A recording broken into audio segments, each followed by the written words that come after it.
بسم اللہ الرحمن الرحیم الحمد للہ رب العالمین والصلاة والسلام علی سید الانبیاء والمرسلین محمد وآلہ وصحبہ اجمعین اما بعد اعوذ باللہ من الشیطان الرجیم بسم اللہ الرحمن الرحیم لقد کان لکم فی رسول اللہ اسوۃ حسنہ صدق اللہ العظیم اللہم صلی علی سیدنا مولانا محمد وعلی آل سیدنا محمد وبارک وسلم۔ نبی علیہ الصلوۃ والسلام پر ایک دفعہ درود شریف بھیجنا ہر محفل میں واجب ہے، ایک دفعہ درود بھیجنا، اور بار بار بھیجنا جب جب نام آئے یہ مستحب ہے۔ جیسے یہ محفل سیرت کے عنوان پر لگی ہے تو ایک دفعہ بھیجنا تو کیا ہے؟ واجب، یعنی بھیجنا ضروری ہے، نہیں بھیجیں گے تو گناہگار ہوں گے۔ اور وہ آدمی بڑا کنجوس ہے، کس کو بتایا؟ اسے کنجوس نہیں کہا گیا کہ جو کسی کو بھائی کھانا نہ کھلائے بہت زیادہ، مطلب ارسلان مانگ رہے ہیں بھائی اپنا لنچ کھلا دو، اسے کنجوس نہیں کہا گیا۔ اسے ضرور کنجوس کہا گیا جو حضور کا نام آنے پر حضور پر درود نہ بھیجے، اس لیے کنجوس نہ بننا۔ ایک مرتبہ اور پڑھو، اللہم صلی علی سیدنا مولانا محمد وعلی آل سیدنا محمد وبارک وسلم۔ پیارے بچوں، کل گزشتہ سیرت کے عنوان پر یہ بات بتائی گئی آپ کو کہ 100 اونٹوں کی قربانی حضرت عبداللہ جو حضور پاک علیہ الصلوۃ والسلام کے والد محترم تھے ان کے عوض میں قربان ہوئی، ٹھیک ہے؟ کس طریقے سے قربان ہوئی وہ کل کی ویڈیو میں آپ دیکھ سکتے ہیں اور آپ کو یاد بھی ہوگا۔ اور پھر حضرت عبداللہ رضی اللہ عنہ کی مختصر سیرت، ٹھیک، ان کی عادتیں کیا تھیں، کیسے پاک باز تھے وہ، اور ان کی وفات کیسے ہوئی وہ بھی آپ کو بتائی گئی۔ آج ہم شروع کرتے ہیں حضور صلی اللہ علیہ وسلم کی پیدائش۔ مختصر یہ ہے کہ پیارے آقا صلی اللہ علیہ وسلم جب پیدا ہوئے، ایک خطیب کہتا ہے جب پیدا ہوئے تو امی آمنہ رضی اللہ عنہا دیکھ کر کہنے لگی کہ کتنا خوبصورت بچہ ہے، میں نے آج تک نہیں دیکھا، کتنا خوبصورت بچہ ہے میں نے آج تک نہیں دیکھا۔ حلیمہ بول اٹھی جو کہ دودھ پلانے والی تھی کہ آمنہ تم نے دیکھا ہی کیا ہے، تم نے تو مدینہ دیکھا ہے، تم نے مکہ دیکھا ہے، یثرب دیکھا ہے، طائف دیکھا ہے، مجھ سے پوچھو میں تو ہر بستی میں جاتی ہوں، ہر بستی میں جا کر لوگوں کے بچوں کو گود میں لیتی ہوں، جگہ جگہ جاتی ہوں، حجاز مقدس میں پھرتی رہتی ہوں، ایسا بچہ تو میں نے آج تک نہیں دیکھا۔ عبد المطلب دادا وہ آئے کہنے لگے کہ تم لوگوں نے دیکھا کیا ہے، تم نے کیا دیکھا ہے؟ تم نے دیکھا ہے مکہ دیکھا ہے، مدینہ دیکھا ہے، مجھ سے پوچھو میں تو شام جاتا ہوں، یمن جاتا ہوں، چپے چپے میں جاتا ہوں، ایسا بچہ تو میں نے آج تک نہیں دیکھا، ایسا بچہ میں نے آج تک نہیں دیکھا۔ جبریل علیہ الصلوۃ والسلام کو اللہ رب العزت بھیجتے ہیں، گویا بھیجتے ہیں اور کہتے ہیں کہ ارے عبد المطلب، ارے حلیمہ، ارے آمنہ، تم نے دیکھا ہی کیا ہے؟ مجھ سے پوچھو میں تو آدم علیہ الصلوۃ والسلام کو دیکھ کر آیا عرفات کے میدان میں روتے ہوئے، میں نے نوح علیہ السلام کا زمانہ دیکھا، میں نے شیس علیہ السلام کا زمانہ دیکھا، میں نے ادریس علیہ السلام کا زمانہ دیکھا، میں نے یعقوب علیہ السلام کا زمانہ دیکھا، میں نے ہر نبی کا زمانہ دیکھا، تم نے تو ایک ہی زمانہ دیکھا، میں نے ہر نبی کا زمانہ دیکھا، مجھ سے پوچھو ایسا بچہ تو میں نے آج تک نہیں دیکھا، ایسا بچہ تو میں نے آج تک نہیں دیکھا۔ اللہ رب العزت کی طرف سے صدا آئی، ارے تم لوگ دیکھتے تب جب میں ایسا بچہ بناتا، ایسا بچہ پیدا کرتا۔ تو حضور علیہ الصلوۃ والسلام سے خوبصورت کوئی ہے ہی نہیں، اللہ نے وہ سانچہ ہی توڑ دیا جس سانچے سے حضور صلی اللہ علیہ وسلم کو بنایا۔ ایک کہنے کی مثال کے طور پر ایک بات، اب حضور صلی اللہ علیہ وسلم کی ولادت باسعادت ہوتی ہے، حضور پاک علیہ الصلوۃ والسلام غیر مختون پیدا ہوئے. غیر مختون سمجھتے ہیں؟ ہم لوگ جب پیدا ہوئے اور جتنے بھی لوگ دنیا میں آئے سب کی ختنیں نہیں ہوئی تھی، سب کی ختنیں ہوئی ہیں بعد میں. اس میں ذرہ برابر بھی مسکرانے کی کوئی بات نہیں ہے. ٹھیک ہے، سب کی ختنیں نہیں ہوئی ہوتی ہیں، سب کی ختنیں ہوتی ہیں بعد میں. لیکن حضور پاک علیہ الصلاۃ والسلام کی ذات گرامی ایسی تھی کہ اللہ تعالیٰ کی طرف سے غیر مختون پیدا ہوئے. اس کا مطلب کیا ہے کہ ختنیں ہوئی بھی تھیں پہلے سے ہی.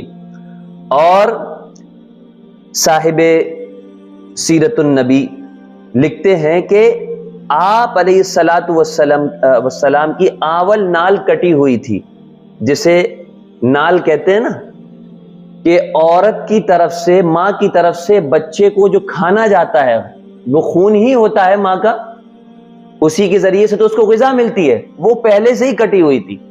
اس کا مطلب کیا ہے؟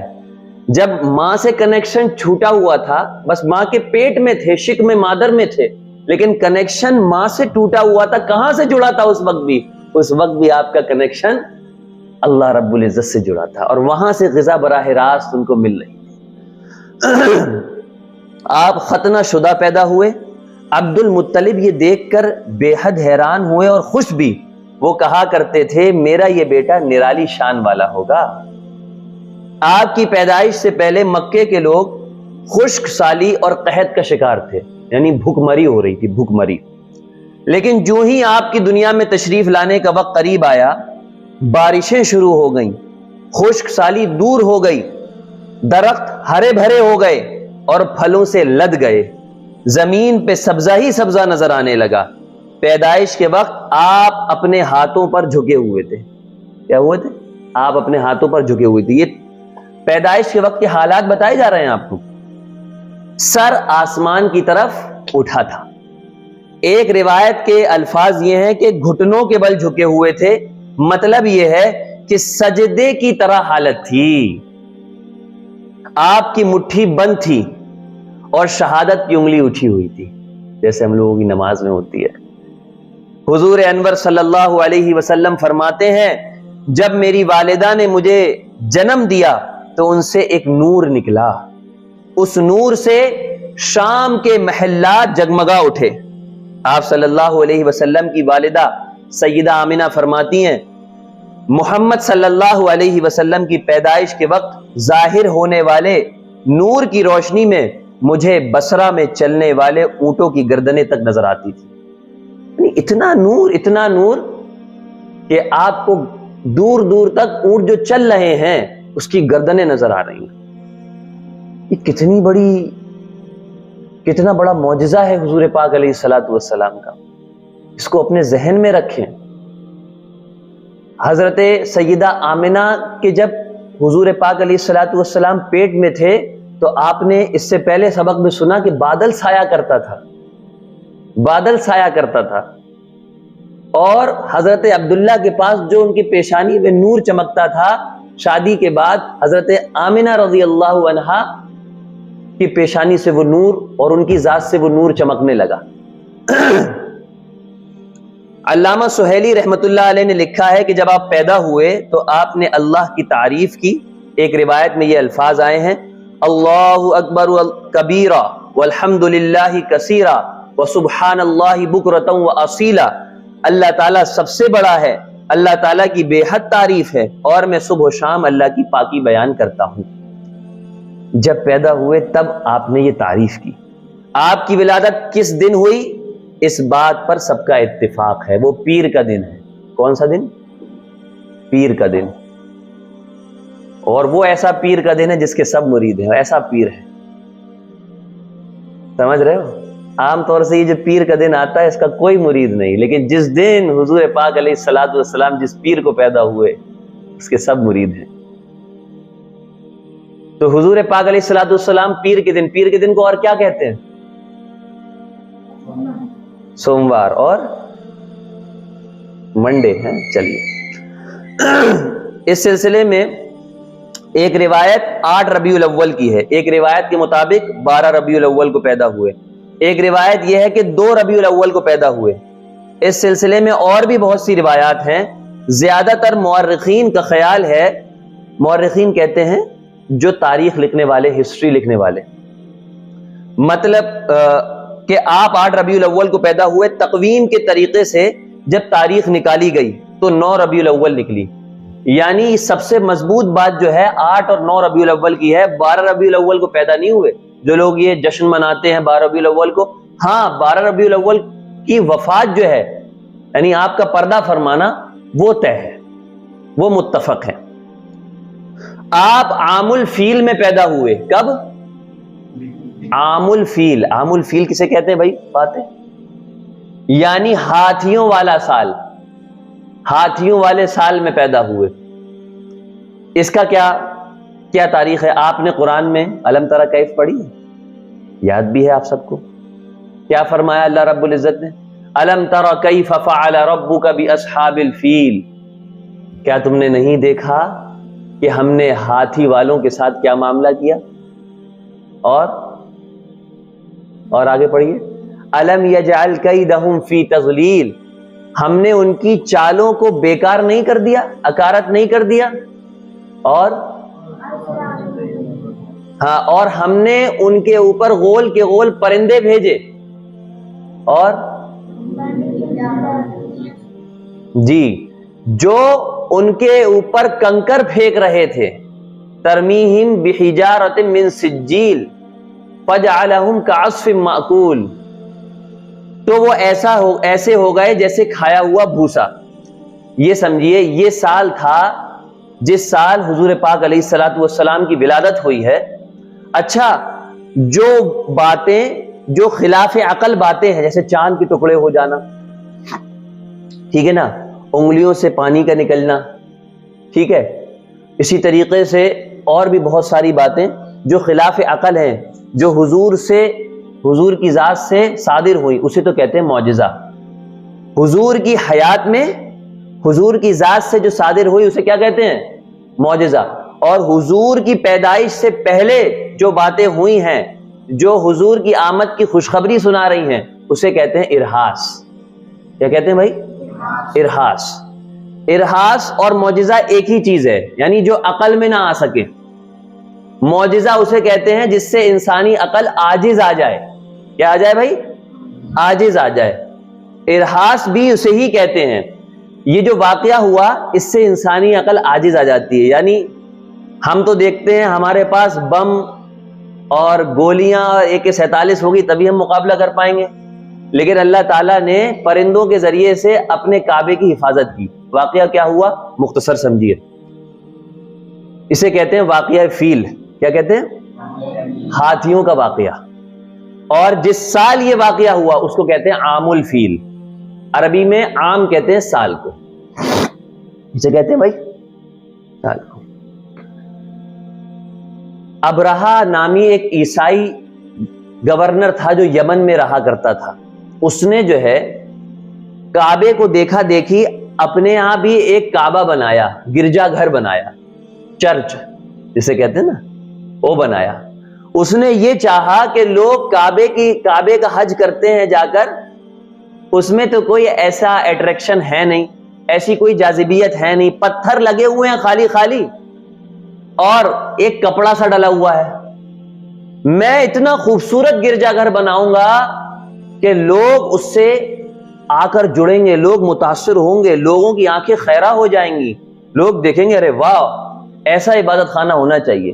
آج کے زمانے میں سمجھ لو کہ ایئر کنڈیشن اور بہت مہنگا. اس زمانے میں اس کی دیواروں پر اصلی مشک ملا جاتا تھا. اس گرجا گھر میں پورا بہت بڑا گرجا گھر بنایا تھا. اتنا بڑا گرجا گھر تھا کہ نیچے زمین سے کوئی اس کی عمارت کو دیکھتا تو اس کا عمامہ گرنے کو آ جاتا.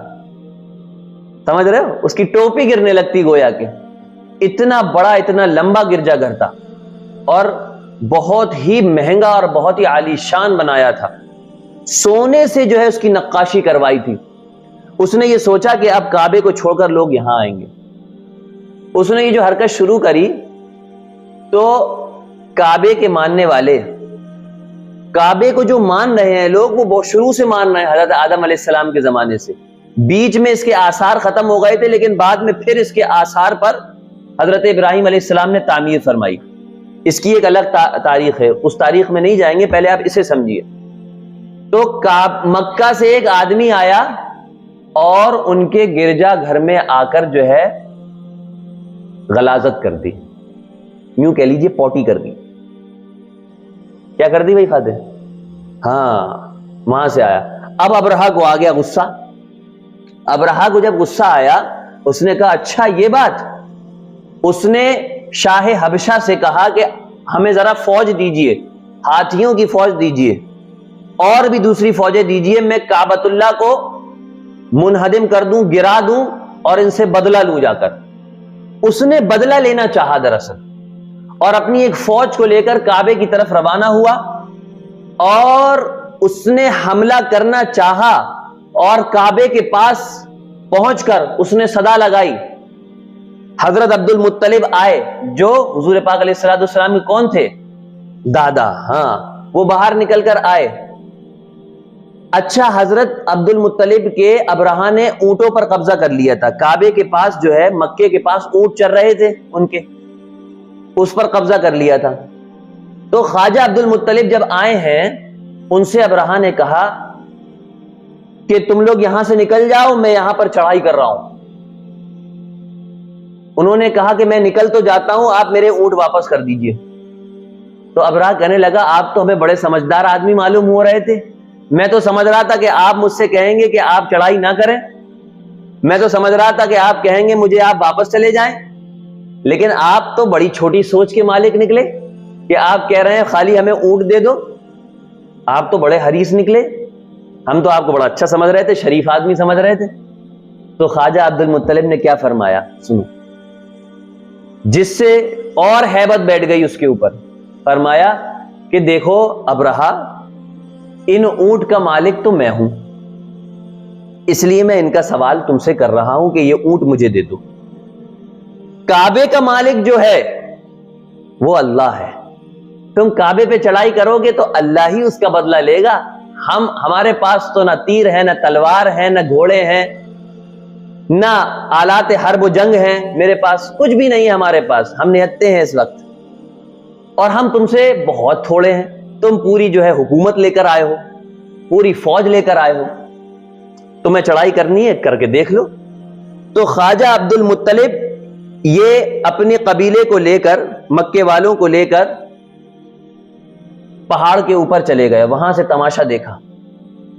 یہ ابرہہ کعبے کی طرف آگے بڑھ رہا ہے اور اس نے سوچا جو بھاری بھاری ہاتھی لایا ہے پتھروں سے باندھے گا, زنجیر سے باندھے گا پتھر, اور کعبے کے ایک ایک پتھر کو نکال لے گا اور توڑ دے گا کعبہ. یہ سوچا تھا اس نے, یہ پلاننگ تھی اس کی. اسی کو فرمایا کہ اللہ نے ان کی تدبیروں کو ضائع کر دیا, ضائع کر دیا. اب جیسی وہ آگے بڑھا تو ہاتھی تو آگے بڑھ ہی نہیں رہا. ہاتھی کے اوپر خوب کدال چبائے جا رہے ہیں, خوب کوڑے مارے جا رہے ہیں, آگے بڑھ. ہاتھی آگے نہیں بڑھ رہا. ہاتھی کو دائیں لے جائیں تو دائیں جاتا ہے, بائیں لے جائیں تو بائیں جاتا ہے, پیچھے یمن کی طرف لے جائیں تو یمن جانے کو تیار, آگے نہیں بڑھ رہا. اب ابرہہ کو غصہ آیا. ابرہہ نے خود اتر کر فوج کے ساتھ کعبے کو توڑنے کا ارادہ کیا. جیسی وہ آگے بڑھے ہیں, جدے کی طرف سے اس دریا جو بہتا ہے وہاں ادھر سے پرندوں کا غول آیا. کیا آیا بھائی؟ پرندوں کا جھنڈ آیا. اور پرندہ کیسا تھا؟ کبوتر سے چھوٹا تھا, چڑیا سے تھوڑا بڑا تھا, چونچ لمبی تھی اس کی, پنجے تھے, ایک پتھر اس کے, ایک کنکر چونچ میں تھا, ایک کنکر اس پنجے میں, ایک کنکر اس پنجے میں. اور وہ پرندے آئے, انہوں نے کنکر مارنا شروع کر دیے. کنکر جس کے پڑتا تھا یہاں پر, یہاں سے نکلتا تھا, یہاں سے, کسی کے یہاں سے اوپر سے پڑ رہا, نیچے سے نکل رہا ہے. کیا AK-47 ہوگی, کیا بندوقیں ہوں گی. اس چھوٹے سے کنکر میں اللہ تعالیٰ نے ایسی تاثیر ڈال دی, ایسی جو ہے اللہ تعالیٰ نے اس کے اندر طاقت ڈال دی. جو اللہ کے حفاظت کے لیے آتا ہے نا, اللہ کی دین کی حفاظت کے لیے آتا ہے نا, اللہ کی دین کو پھیلانے کا کام کرتا ہے نا, اللہ تعالیٰ اس کی ذات میں بھی جو ہے ایسی طاقت ڈال دیتے ہیں. تو کرو گے نا بھائی, ہیں؟ تو اللہ تعالیٰ اس کے اندر بھی ایسی طاقت ڈال دیتے ہیں. اب کیا ہوا, پڑھتا جا رہا, اب وہ سب بھاگے, الٹے پیر بھاگے, فوج کی فوج پوری بھاگی. اچھا ابرہہ اس وقت ختم نہیں ہوا. یمن جو کہ مہینے بھر کے فاصلے میں تھا, وہاں پر جب جاتا رہا اس کے ایک ایک انگلی, ایک ایک عضو ٹوٹ ٹوٹ کر گرتا رہا. وہ جو راستے میں سب کو یہ بتا کے آیا تھا کہ آج میں کعبے کو گرا دوں گا, سب لوگوں نے وہ عبرت دیکھی, سب لوگوں نے وہ عبرت دیکھی. دیکھو یہ تو کعبے کو ڈھانے گیا تھا, دیکھو کیسا گل گل کے گر رہا ہے. اللہ تعالیٰ نے اس کو اسی وقت ختم نہیں کیا, اس لیے کہ جن لوگوں کے سامنے یہ ڈینگے مار رہا تھا کہ کعبے کو ختم کریں گے, وہ لوگ بھی دیکھ لیں جو کعبے کو گرانا چاہتا ہے, اللہ کے گھر کو گرانا چاہتا ہے, اللہ تعالیٰ اس کے ساتھ کیا کیا معاملہ کرتے ہیں. بات سمجھ میں آئی؟ اللہ نے پھر یہ معاملہ کیا. یمن میں پہنچا, جیسی اینٹری اس کی ہوئی یمن میں, وہ گل گل کر گر گیا, مر گیا, سڑ گیا. لوگوں نے ہاتھوں سے بھی نہیں اٹھایا اس کو, کسی چیز سے جو ہے گڈھے میں جو ہے ڈھکیلا ہے, ایسی بدبو مار رہا تھا. یہ واقعہ جو ہے حضور علیہ الصلوۃ والسلام جس سال پیدا ہو رہے تھے, پیدائش ہو رہی تھی آپ کی, اسی سال یہ واقعہ کیا آیا ہے, پیش آیا ہے. ہاں یہ واقعہ بیان, اس سے ایک سبق اور ملا ہے. کعبہ کیا ہے؟ اللہ کا گھر. اللہ کا گھر ہے نا, بیت اللہ کہتے ہیں نا اسے. جس نے اللہ کے گھر کو گرانا چاہا اللہ نے اسے گرا دیا ہے بھائی. جس نے اللہ کے گھر کو گرانا چاہا اللہ نے اسے گرا دیا. یہ دل ہمارا کیا ہے؟ یہ دل بھی اللہ کا گھر ہے. اگر پاک صاف ہو, غلط خیالوں سے پاک ہو, صرف اللہ کی یاد ہو اس میں. اللہ یوں تو پوری کائنات میں نہیں سما سکتے, لیکن سمانے میں آئے تو ایک انسان کے دل میں آ جاتے ہیں. اللہ آ جاتے ہیں کہ نہیں آ جاتے ہیں؟ اللہ تعالیٰ, یہ دل اللہ کا گھر ہے. جب کوئی انسان, کوئی شخص کسی کے دل کو توڑتا ہے تو اللہ تعالیٰ غصہ نہیں ہوں گے؟ ہوں گے کہ نہیں ہوں گے؟ اسی لیے کبھی کسی کے دل کو نہ توڑو, یہ اللہ کا گھر ہے. جیسے کعبہ اللہ کا گھر ہے اور اللہ نے اس کا انتقام خود لیا, اس کا بدلہ خود لیا, یہ دل بھی تو اللہ کا گھر ہے. اس لیے کبھی کسی کے دل کو نہ دکھاؤ, نہ استاد کے, نہ والدین کے, نہ دوستوں کے, نہ رشتہ داروں کے, کسی کے دل کو نہ دکھاؤ. دل دکھاؤ گے, دل توڑو گے کسی کا, تو اللہ تعالیٰ بدلہ لے گا. دل کا توڑنا بہت بڑا گناہ ہے, کسی مومن کا دل کا توڑنا خاص طور سے.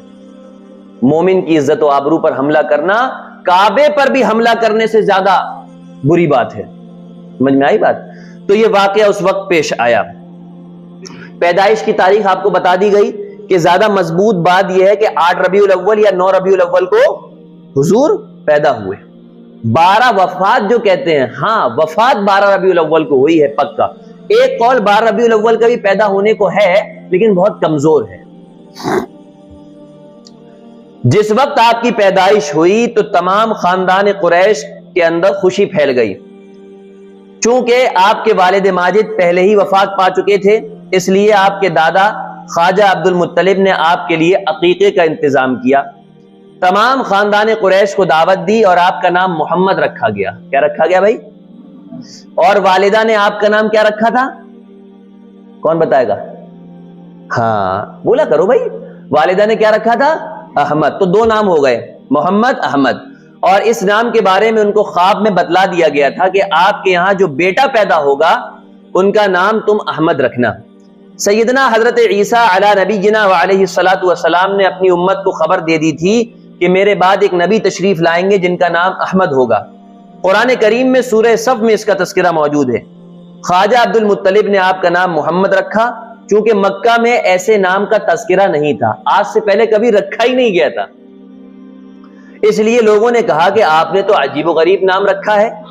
انہوں نے کہا کہ نہیں, میرا بیٹا محمد ہے. یہ دونوں احمد اور محمد نام حمد سے نکلے ہیں. کس سے نکلے ہیں بھائی؟ حمد کے معنی آتے ہیں تعریف کرنا, حمد کے معنی, اور احمد کا مطلب اللہ کی سب سے زیادہ تعریف کرنے والا. احمد کے مطلب کیا ہوتا ہے بھائی؟ اور محمد کا مطلب جس کی بہت تعریف کی جائے. چنانچہ پیغمبر علیہ الصلوۃ والسلام پر یہ دونوں باتیں صادق آتی ہیں، یعنی پوری اترتی ہیں۔ آپ بھی قابل تعریف ہیں، اور آپ کی زبان مبارک سے جس طرح اللہ تبارک و تعالیٰ کی تعریف نکلی، کسی اور کی زبان سے اس انداز میں نہیں نکلی۔ تو احمد اور محمد کا نام، اس کے معنی پورے ہوئے۔ دیکھیے محمد کے معنی ہے تعریف، جس کی تعریف کی جائے۔ خدا نہ خواستہ غیر لوگ جو حضور کو گالیاں بھی دیں، گالیاں جس نے دی یا دیتے ہیں اور کہتے ہیں محمد ایسا محمد ایسا، تو پہلے تو اس نے تعریف کر دی۔ محمد کے معنی ہی تعریف کرنے کے ہیں۔ اور آپ دیکھیے، آپ جب محمد کہیں گے، آپ کا اوپری حصے کا ہونٹ نیچے والے حصے کو پہلے چومے گا، کہہ کے دیکھیے محمد۔ بغیر ملائے آپ محمد نہیں کہہ سکتے، منہ کھول کے محمد کہہ کے دکھائیے۔ کتنی بڑی، یہ حضور علیہ الصلوۃ والسلام کا نام ہے، ہمارے پیارے نبی صلی اللہ علیہ وسلم کا نام ہے کہ لب کو لب چومتا ہے لے کوئی جب نام ان کا ہے۔ بھائی لب کو لب چوم لیتا ہے، دونوں آپس میں ایک دوسرے کو چوم لیتے ہیں، نام کو تو بعد میں چومے، لیکن ایک دونوں ہونٹ جو ہیں اوپر کا اور نیچے کا پہلے آپس میں ایک دوسرے کو چوم رہے ہیں۔ محمد کہیے صلی اللہ علیہ وسلم۔ تو یہ ابرہہ کا واقعہ اس وقت پیش آیا۔ تاریخ ابن خلدون میں آپ کی ولادت کو کچھ اس طرح لکھا گیا ہے: جلوس کسریٰ میں حضور اکرم حضرت محمد مصطفیٰ صلی اللہ علیہ وسلم کی ولادت باسعادت ہوئی۔ عبد المطلب بن ہاشم نے اللہ تعالیٰ کی مرضی کے مطابق آپ صلی اللہ علیہ وسلم کی کفالت اور پرورش کی۔ قبیلہ بنو سعد حوازن بنو نصر بن سعد میں حضور صلی اللہ علیہ وسلم کی رضاعت کا زمانہ مکمل ہوا۔ اس قبیلے کی جو عورت تھی، یہ قبیلے کا نام بتایا ہے، حلیمہ بنت ابی زویب، عبداللہ بن حرس بن شہنہ بن زراح بن ناظرہ بن خصفہ بن قیس نے دودھ پلایا۔ یہ پورا نسب ہے ان کا، آپ اتنا ہی بات یاد رکھیے، حلیمہ سعدیہ رضی اللہ عنہ، انہوں نے دودھ پلایا اور 4 سال تک دودھ پلایا۔ جب حضور اکرم صلی اللہ علیہ وسلم کی عمر مبارک 4 سال کی ہوئی، 4 سال تک دودھ نہیں پلایا، 4 سال تک پرورش کی، معذرت 2 سال تک دودھ پلانا ہے۔ تو آپ صلی اللہ علیہ وسلم اپنے رضائی بھائیوں کے ساتھ بکریاں چرانے کے لیے جانے لگے۔ ایک مرتبہ 2 فرشتے آئے اور بطن مبارک چاک کر کے دل کو باہر نکالا۔ کہاں پر نکالا؟ جب حضور پاک علیہ الصلوۃ والسلام بکریاں چرانے گئے تھے، 4 سال کی عمر تھی۔ تو بکریاں چرانا کیا ہے بھائی؟ حضور کی سنت ہے۔ ہم لوگ آج تھوڑا سا شرماتے ہیں، ارے بکری چرانے لے جائیں گے، چرایا کرو۔ اور جس گھر میں بکری ہوتی ہے نا، اس گھر میں برکت ہوتی ہے۔ سمجھ میں آ رہی بات؟ تو 4 سال کی عمر میں آپ کے دل کو باہر نکالا، کنہوں نے؟ فرشتوں نے۔ اور اس میں سے ایک نقطہ سیاہ کو صاف شفاف کر کے دل اور ہاتھوں کو برف سے دھویا۔ یہ برف جو ہے جنت سے لائی ہوئی تھی، یہ پانی تھا ایک طریقے کا۔ جب اس واقعے کی اطلاع حلیمہ سعدیہ رضی اللہ عنہا کو ہوئی تو وہ اس ڈر اور خوف سے کہ خدا نہ خواستہ کوئی حادثہ یا واقعہ پیش نہ آ جائے، بھائی لڑکا دوسرے کا ہے، میں تو صرف دودھ پلانے لائی ہوں۔ پہلے عورتیں دودھ پلایا کرتی تھیں، آس پاس کی بستیوں میں دودھ پلایا کرتی تھیں، اور پہلے لوگوں کو گاؤں میں خاص طور سے بھیجا جاتا تھا، کیونکہ گاؤں میں خوشحالی رہتی تھی، ہریالی رہتی تھی، وہاں کی آب و ہوا پڑتی تھی تو بچہ صحت مند ہوتا تھا، اس لیے بھیجا گیا تھا حضور صلی اللہ علیہ وسلم کو دودھ پلانے کے لیے گاؤں میں۔ آپ صلی اللہ علیہ وسلم کو آپ صلی اللہ علیہ وسلم کی والدہ ماجدہ حضرت آمنہ کے پاس لائیں اور سینہ مبارک کے چاک کرنے کے واقعے سے مطلع کیا، یعنی وہ ڈر گئیں، حضرت حلیمہ سعدیہ ڈر گئیں کہ بھائی اس کا کیسے سینہ چاک کیا گیا، اور اس میں نشان بھی باقی رہا تھا، نشان بھی باقی رہا تھا۔ اور حضرت آمنہ کے پاس وہ لے گئیں کہ بھائی اس کے ساتھ کچھ نہ کچھ ہو جائے تو آپ مجھ پر بلیم کریں گی کہ پتہ نہیں میں نے ہی کچھ کر دیا، آج ایسا ایسا واقعہ پیش آیا، 2 لوگ آئے اور اس کے سینے کو چیرا، دل باہر نکالا اور اس کو صاف کیا، پھر لگا دیا۔ مطلب یہ تھا کہ 4 سال تک جو دنیاوی چیزیں ان کے ساتھ ہوئی ہیں وہ غبار کو صاف کر دیا کہ آپ کا دل صاف اور شفاف رہے۔ حضرت آمنہ نے حلیمہ سعدیہ رضی اللہ عنہا سے کہا کہ تم ان کو یہاں سے واپس لے جاؤ، پھر بھیج دیا۔ ارے کیوں بھیج دیا بھائی؟ ایسا واقعہ پیش آ جائے، آج ہمارے بچے کو کسی کو لگ جائے، والدین کہتے ہیں بھائی اکیلے نہیں بھیجیں گے، یہاں 2 قدم سے نہیں بھیجتے، ارے بھائی کتے کاٹ لیں گے، کتے بھونک رہے ہیں، کہتے ہیں کہ نہیں کہتے ہیں؟ اتنی فکریں رہتی ہیں کہ نہیں رہتی ہیں؟ لیکن بتاؤ کیا فکر نہیں تھی حضرت آمنہ کو؟ فکر تھی کہ نہیں تھی؟ فکر، لیکن پھر بھی واپس بھیجا، کیونکہ یہاں کی آب و ہوا ان کے مزاج کے موافق نہیں ہے۔ اور میں اس واقعے سے ہرگز ہراساں نہیں ہوں، مجھے تعجب نہیں ہوا، کیونکہ حق تعالی شانہ نے ان کو اور بہت سی کرامات عطا فرمائی ہیں، کیونکہ وہ تو جانتی تھی کہ جب یہ پیٹ میں تھے تبھی بہت ساری کرامات ہوئی تھی، وہ تو جانتی تھی کہ جب یہ پیدا ہوئے تبھی بہت سی کرامات ہوئی، اس لیے ان کے لیے یہ واقعہ کچھ نیا نہیں تھا۔ انہوں نے کہا لے جا، یہ میرا بیٹا ہے ہی بڑی شان والا، بس